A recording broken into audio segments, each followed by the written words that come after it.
দর্শক, আপনারা দেখছেন ভয়েস অফ ক্যালকাটার সংবাদ ভিত্তিক পরিবেশনা।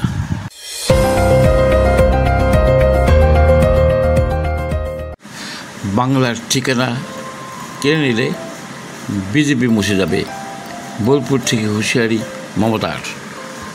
বাংলা ভাষাভাষীদের উপর পরিকল্পিত নিপীড়নের অভিযোগ তুলে বিজেপিকে তীব্র হুঁশিয়ারি দিলেন মুখ্যমন্ত্রী মমতা বন্দ্যোপাধ্যায়।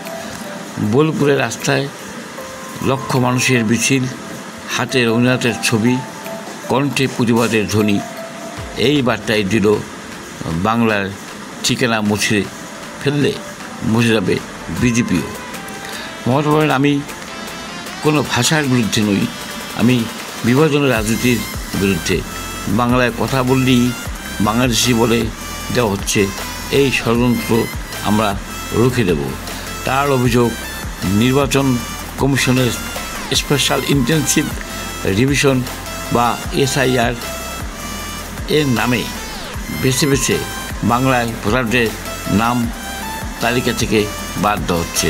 বিজেপির বিরুদ্ধে ক্ষোভ ডেকে মুখ্যমন্ত্রী বলেন, আপনারা শূন্য থেকে মহাশূন্যে মিলিয়ে দেবেন যদি বাংলার একজন মানুষেরও ঠিকানা কাটা হয়। পরিযায়ী শ্রমিকদের বাংলায় ফিরে আসার আহ্বান জানিয়ে মমতা বন্দ্যোপাধ্যায় ঘোষণা করেন, প্রয়োজনে স্পেশাল ট্রেন চালু করা হবে। রাজ্য সরকার বিশেষ কর্মসংস্থানের স্কিম চালু করবে।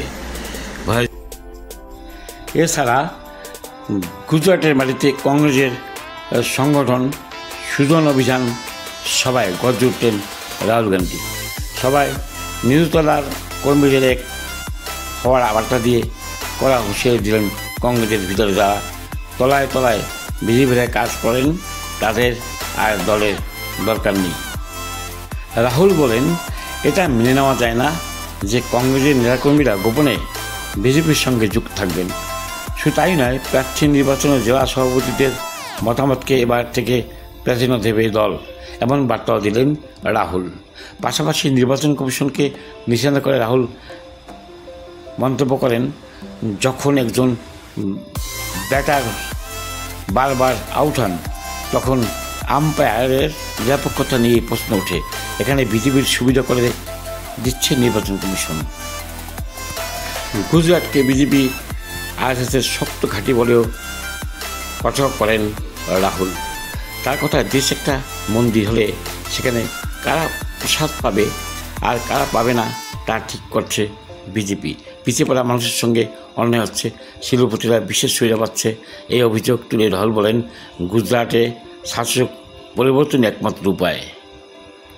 দর্শক, ভয়েস অফ ক্যালকাটার পক্ষ থেকে এই ছিল আজকের বিশেষ প্রতিবেদন। আরও খবরের জন্য চোখ রাখুন আমাদের চ্যানেলে ভয়েস অফ ক্যালকাটা।